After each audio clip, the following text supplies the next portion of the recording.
Hello students, welcome back প্রকৃতি education খুঁটিনাটিতে। সবার আগে তোমরা চ্যানেলটাকে সাবস্ক্রাইব করবে এবং সাবস্ক্রাইব করে তোমরা বেল আইকনটাকে প্রেস করে নোটিফিকেশনটাকে অন রাখবে। তাহলে যখনই তোমাদের পরিবেশ থেকে ভিডিও আপলোড হবে সরাসরি তোমাদের স্ক্রিনে পৌঁছে যাবে। তো চলো বেশি কথা বাড়াবো না এবং আজকে আমরা আলোচনা করব ক্লাস 5-এর আমাদের পরিবেশ বই থেকে পঞ্চম অধ্যায় পরিবেশ ও উৎপাদন থেকে কয়েকটি প্রশ্ন ও উত্তর নিয়ে। ওকে, প্রতিটি প্রশ্ন উত্তর থাকবে 1 নম্বরের এবং প্রশ্ন উত্তরগুলো তোমরা দেখে নাও। প্রথম প্রশ্ন, 1 নম্বর প্রশ্ন হচ্ছে, দেখো তোমরা, ধান কাটা বা ঝাড়ার আধুনিক যন্ত্রের নাম কি? উত্তর হবে হারভেস্টার। হারভেস্টার হলো ধান কাটা ও ঝাড়ার জন্য ব্যবহৃত একটি আধুনিক যন্ত্র। নেক্সট হচ্ছে, হারভেস্টারের সাহায্য কি কি কাজ করা যায়? উত্তর হবে হারভেস্টারের সাহায্য ধান কাটা ও ধান ঝাড়ার কাজ করা যায়। পরের প্রশ্ন হচ্ছে, হারভেস্টিং কাকে বলে?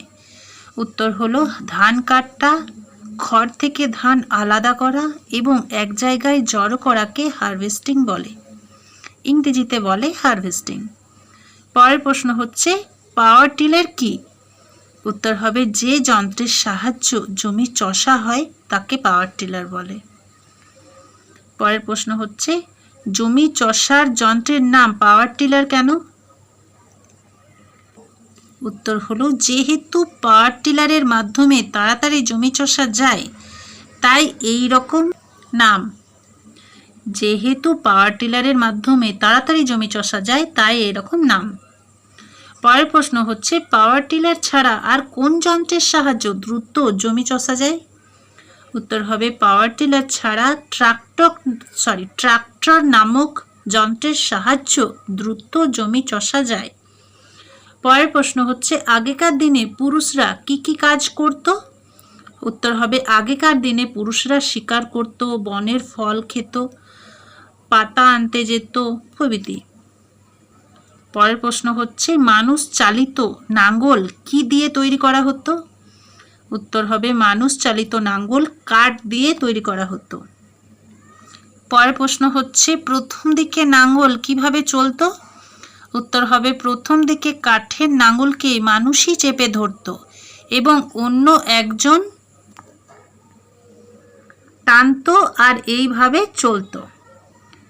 তাহলে উত্তরটা আরেকবার বলছি, প্রথম দিকে কাঠের নাঙ্গলকে মানুষই চেপে ধরতো এবং অন্য একজন টানতো আর এইভাবে নাঙ্গল চলতো। পরের প্রশ্ন হচ্ছে, এখন কিভাবে নাঙ্গল চলে? উত্তর হবে এখন গরু, মহিষ অথবা ঘোড়াদের দিয়ে নাঙ্গল টানানো হয়, তবে মানুষ নাঙ্গলের এক প্রান্ত থেকে মাটির সাথে চেপে ধরে রাখে। পরের প্রশ্ন হচ্ছে, নাঙ্গল টানার কাজে কোন কোন প্রাণীদের ব্যবহার করা হয়? উত্তর হবে নাঙ্গল টানার কাজে গরু, মহিষ, ঘোড়া প্রভৃতি প্রাণীদের ব্যবহার করা হয়। নেক্সট হচ্ছে, মানুষ কি কেটে প্রথম দিকে চাষের জন্য জমি তৈরি করেছিল? উত্তর হবে মানুষ প্রথম দিকে বন জঙ্গল ও গাছপালা কেটে চাষের জন্য জমি তৈরি করেছিল। 13 নম্বর প্রশ্ন হলো, আগেকার দিনে কৃষি জমি কিভাবে তৈরি করা হতো? উত্তর হবে আগেকার দিনে একদল মানুষ কোনো একটি স্থানে 2 থেকে 3 কিলোমিটার বিস্তৃত অংশের বনজঙ্গল কেটে সেখানে চাষবাস শুরু করত এবং ফসল উৎপাদন সঠিকভাবে না হলে অন্য জায়গায় গিয়ে একই পদ্ধতিতে বনজঙ্গল কেটে কৃষি জমি তৈরি করত।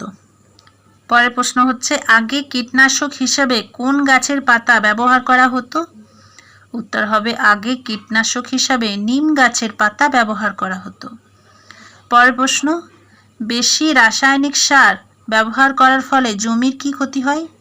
উত্তর হবে বেশি রাসায়নিক সার ব্যবহার করার ফলে জমির উৎপাদন শক্তি কমে যায়।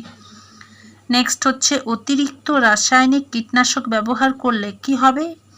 উত্তর হচ্ছে অতিরিক্ত রাসায়নিক কীটনাশক ব্যবহার করলে জমির বন্ধু পোকাদের মৃত্যু হবে এবং বিভিন্ন অর্থকরী পোকারাও যেমন মৌমাছি, প্রজাপতি, রেশম পোকা হারিয়ে যাবে। পরের প্রশ্ন হচ্ছে, সবুজ বিপ্লব কি? উত্তর হচ্ছে বিভিন্ন পরিকল্পনা ও কর্মসূচির মাধ্যমে কৃষিক্ষেত্রে উল্লেখযোগ্য অগ্রগতিতে সামগ্রিকভাবে সবুজ বিপ্লব বলা হয়?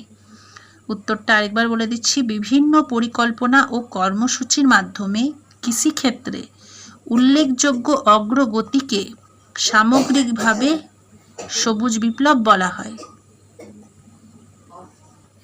পরের প্রশ্ন হচ্ছে, সবুজ বিপ্লবের ফলে কত সাল পর্যন্ত খাদ্যের উৎপাদন বেড়েছিল? উত্তর হচ্ছে, সবুজ বিপ্লবের পর 1990 সালের কাছাকাছি সময় পর্যন্ত খাদ্যের উৎপাদন বেড়েছিল। আমার প্রিয় ছাত্রছাত্রীরা, আজকের প্রশ্ন উত্তর এগুলিই থাকবে। তোমরা ভালো করে দেখে নেবে ভিডিওটা, এবং ভিডিওটা কেমন লাগলো অবশ্যই কমেন্ট করে জানাবে। ভালো লেগে থাকলে তোমরা চ্যানেলটাকে তাড়াতাড়ি করে সাবস্ক্রাইব করবে, এবং ভিডিও তোমরা বেশি বেশি করে শেয়ার করো, অবশ্যই লাইক করবে একটা। কথা হবে পরের ভিডিওতে। তোমরা ভালো থেকো, সুস্থ থেকো। My all students, tata.